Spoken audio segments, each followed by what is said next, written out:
Anda kembali di Nusantara Petang. Pemirsa, Kabupaten Paniai, salah satu kabupaten di Papua, memiliki topografi bergunung-gunung serta suhu udara yang rendah dan kelembaban udara yang relatif tinggi. Di tengah pandemi, dengan kondisi wilayah yang sulit dijangkau tersebut, penanganan COVID-19 baik perawatan pasien, penyaluran bantuan hingga program vaksinasi mengalami kendala.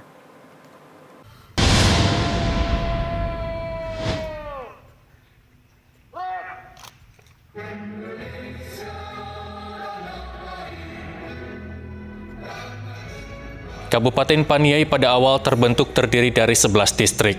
Pada perkembangan selanjutnya, tahun 2008 dilakukan pemekaran wilayah untuk meningkatkan keefektifan pelayanan kepada masyarakat. Wilayah Kabupaten Paniai mempunyai potensi objek wisata yang dapat dikembangkan untuk meningkatkan sektor perekonomian daerah. Potensi sumber daya tersebut meliputi wisata alam dan wisata budaya yang pada umumnya penanganannya belum dikelola secara baik. Sebagaimana lazimnya daerah lain di Provinsi Papua, wilayah Kabupaten Paniai juga terdapat potensi bahan tambang seperti batu bara, emas, besi, batu kapur, dan kualin.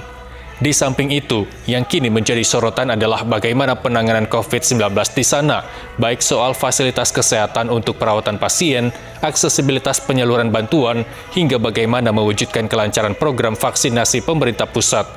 Bagaimana juga perkembangan antisipasi Kamtibmas di Kabupaten Paniai? Saksikan dalam dialog Nusantara Petang. Dan pemirsa, kita akan membahas lebih jauh di dialog Nusantara Petang berikut ini.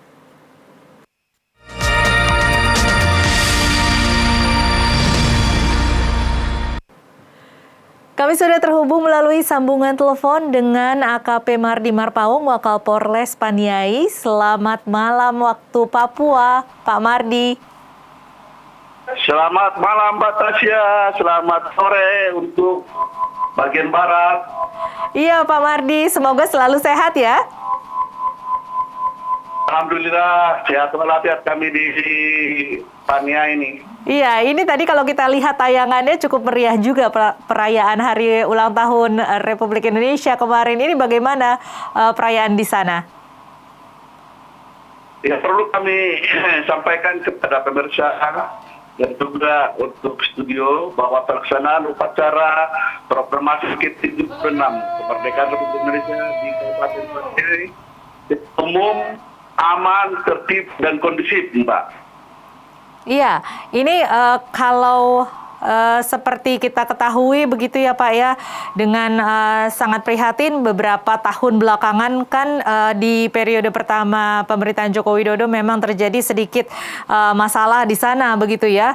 Namun belakangan ini sudah mulai surut dan kemudian juga pembangunan sudah mulai berjalan dengan baik. Sampai saat ini bagaimana Pak perkembangannya?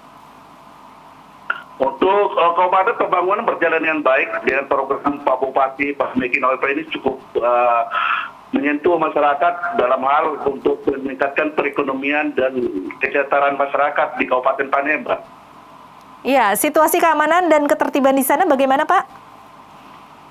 Untuk sementara untuk situasi keamanan dan ketertiban masih aman, tertib dan kondusif untuk wilayah kami di Kabupaten Paniai. Iya, kalau seperti yang saya peroleh dari berbagai sumber begitu ya, informasinya Pak Bupati, Pak Meki Nawipa ini pada hari ulang tahun kemerdekaan kemarin meluncurkan 3 program begitu ya Pak ya, ada listrik 24 jam, kemudian juga jaringan internet 4G, dan juga penempatan 150 guru kontrak. Nah ini merupakan suatu kabar baik tentunya ya di sana. Ini sebenarnya seperti apa situasi dan juga kondisi di sana, terutama untuk masyarakatnya, kesejahteraan masyarakat di sana, Pak? Terima kasih Mbak Tasya. Perlu kami sampaikan kepada pemirsa sesuai dengan program Bupati kemarin setelah selesai pelaksanaan 17 Agustus, upacara 17 Agustus, Pak Bupati melonsing untuk program yang sudah ditunggu masyarakat, yaitu PLN untuk menyala 1 dari 24 jam. Itu sudah terlaksana. Juga untuk telekomunikasi untuk 4G untuk di Kabupaten Paniai sudah sebagian di ibu kota sudah berjalan, namun mungkin dalam minggu ini secara umum nanti untuk di Kabupaten Paniai akan terlaksana dengan baik. Sedangkan untuk program Kabupaten ini untuk meningkatkan pendidikan, mendatangkan dengan program 150 guru honorer yang datang dari luar Papua. Untuk nantinya kalau sudah bisa berjalan sesuai dengan yang diharapkan oleh Pak Bupati untuk khusus untuk putra daerah, nanti guru-guru yang honorer akan dikembalikan ke daerahnya masing-masing.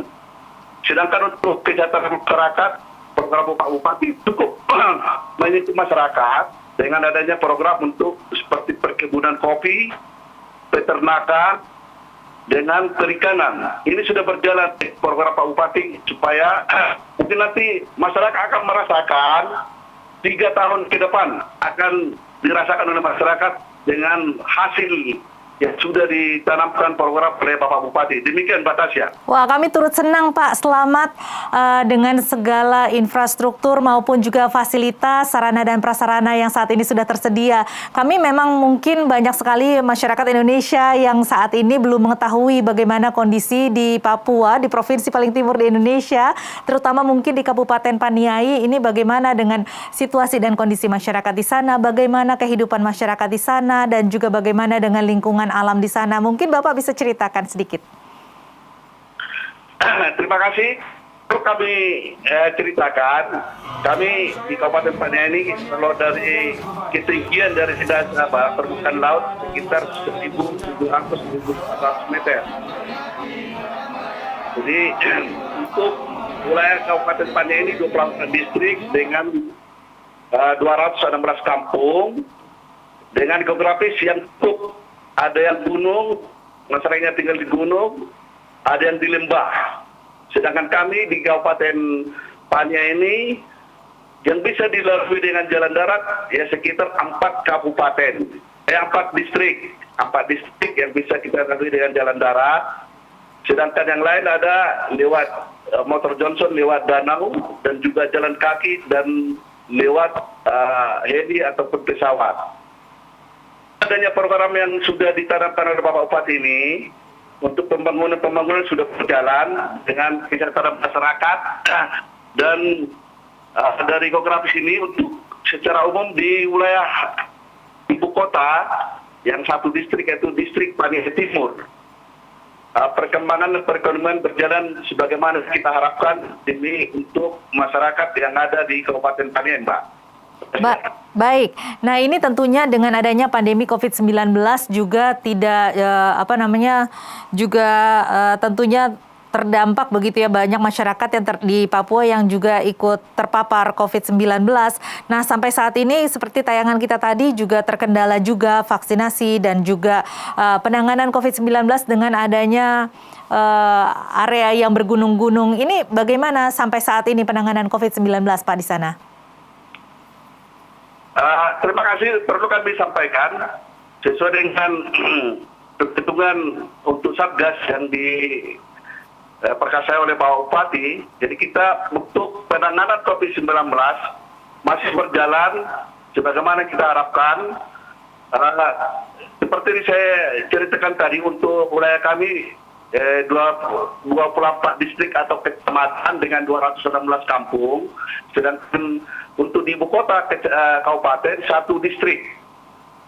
Jadi untuk pelaksanaan penanganan COVID berjalan dan protokol kesehatan tetap dilaksanakan sesuai yang kita harapkan dengan adanya Satgas untuk menurunkan angka positif yang ada di Kabupaten Paniai. Memang di Kabupaten Paniai ada menopang 2 kabupaten lain, yaitu Kabupaten Paniai dan Dogiai untuk di Rumah Sakit Umum Daerah Paniai. Di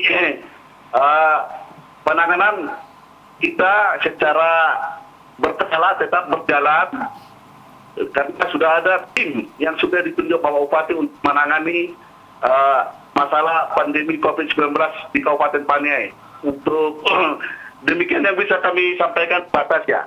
Baik, baik Pak Mardi, nanti kita akan bahas lebih jauh mengenai banyak hal yang terjadi di Kabupaten Paniai, tetapi kita harus jeda dulu. Pemirsa tetaplah bersama kami, Dialog Nusantara Petang akan kembali sesaat lagi.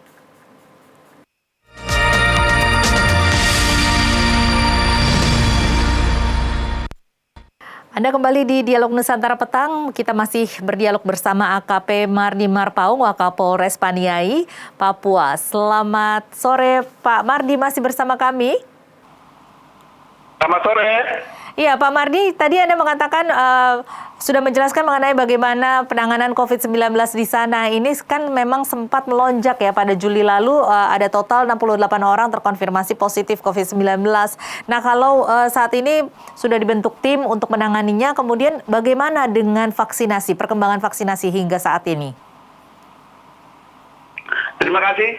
Perlu kami sampaikan, dengan adanya melonjak yang di bulan Juli, sesuai dengan hasil rapat dan juga perintah Pak Bupati untuk menurunkan bagaimana untuk angka positif ini turun di Kabupaten Paniai, dibentuklah satu SK untuk dari tim Satgas yang di dalamnya tergabung dari TNI, Polri, Pemda dan juga dari Dinas Kesehatan.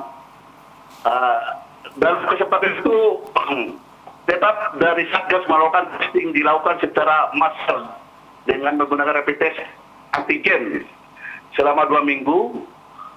Di samping itu tetap pelaksanaan vaksinasi massal yang kita adakan baik di tempat-tempat umum, di terminal untuk mengantisipasi adanya COVID-19 yang bergejala dengan adanya positif. Untuk sementara ini perlu kami jelaskan di Kabupaten Paniai pelaksanaan vaksinasi tetap berjalan sesuai yang kita harapkan setiap hari Senin sampai hari Jumat. Dan juga kami menampung juga pelaksanaan vaksinasi dari kabupaten luar seperti Kabupaten Deyai maupun dari Dogiai yang kita terima untuk pelaksanaan vaksin di lingkungan kita di Kabupaten Paniai. Jadi pelaksanaan vaksin tetap berjalan sampai saat ini, Mbak Tesya. Sudah berapa persen Pak yang divaksin? Ya kalau secara umum memang seperti tadi saya ceritakan, karena daerah kami ini, Kabupaten Paniai ini daerah pegunungan, yang masyarakat yang bisa kita vaksin hanya sekitar di kota kabupaten di satu distrik. Ya sekitar lebih 50%, Mbak. Yang bisa kita vaksin di ibu kota. Baik. Nah, ini untuk kesadaran protokol kesehatan sendiri bagaimana masyarakatnya, Pak? Terima kasih. Juga kami perlu sampaikan untuk kesadaran protokol kesehatan. Kami dari Satgas, juga dari TNI, Polri maupun dari Pemda, tetap menghimbau masyarakat untuk meningkatkan kesadaran untuk protokol kesehatan, terutama di tempat-tempat umum, di perkantoran, dan juga dari kami dari pihak kepolisian maupun dengan dari Satgas berkoordinasi. Jadi setiap hari kami melaksanakan pembagian kepada masyarakat yang mengendarai kendaraan roda 2 maupun roda 4 ataupun berjalan kaki untuk kita berikan masker sekaligus mengingatkan supaya tetap menjaga protokol kesehatan. Demikian, Mbak. Baik Pak Mardi, ini terakhir mungkin apa yang dibutuhkan oleh masyarakat karena dari informasi terakhir kan memang sudah ada listrik PLN 24 jam, kemudian juga ada jaringan internet 4G, kemudian juga ada penempatan 150 guru kontrak. Apalagi yang dibutuhkan oleh masyarakat di sana? Terima kasih, Mbak. Jadi kalau kita di Kabupaten Paniai memang secara umum masih banyak yang kita butuhkan. Tapi sesuai dengan program Pak Bupati, dengan terobosan beliaunya, ya mungkin untuk peningkatan perekonomian masyarakat nanti akan dibangun untuk suatu operasi besar untuk menampung hasil-hasil dari perkebunan yang sudah diprogram Pak Bupati seperti perkebunan kopi, ada perikanan, nanti dengan alat-alat pertanian, nanti akan Kabupaten akan bangun satu koperasi besar, ditampung nanti baru disalurkan ke tiap-tiap distrik. Juga memang kami banyak juga kendala di lapangan berkaitan dengan masalah jalan. Jalan transnasional ini kadang hambatan kalau curah hujan agak tinggi, banyak jalan yang longsor mengalami, sehingga pembangunan jalan ini yang perlu ditingkatkan.